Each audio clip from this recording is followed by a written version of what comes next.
السلام علیکم ورحمۃ اللہ وبرکاتہ۔ اگر آپ روزانہ کی ایک صحیح حدیث سننا چاہتے ہیں تو اس چینل کو سبسکرائب کر لیں۔ شکریہ۔ بسم اللہ الرحمن الرحیم۔ آقا کی ذات پر محبت سے درود پڑھ لیں۔ الصلاۃ والسلام علیک یا رسول اللہ وعلی آلک وصحابک یا حبیب اللہ۔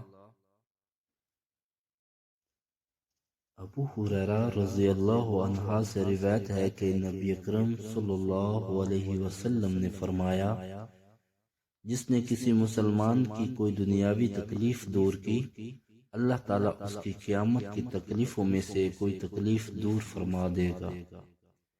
جس نے دنیا میں کسی تنگ دست کے ساتھ آسانی کی، اللہ تعالیٰ اس کے ساتھ دنیا اور آخرت دونوں میں آسانی کرے گا۔ اور جس نے دنیا میں کسی مسلمان کے عیب کی پردہ پوشی کی، اللہ تعالیٰ دنیا اور آخرت میں اس کے عیب کی پردہ پوشی کرے گا۔ جب تک بندہ اپنے بھائی کی مدد میں لگا رہتا ہے، اللہ تعالیٰ اس کی مدد میں ہوتا ہے۔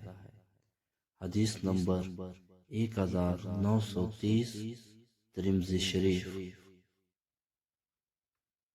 اگر ہو سکے تو اپنے والدین اور آقا کی ساری امت کے صالح ثواب کے لیے اس حدیث کو زیادہ سے زیادہ شیئر کریں۔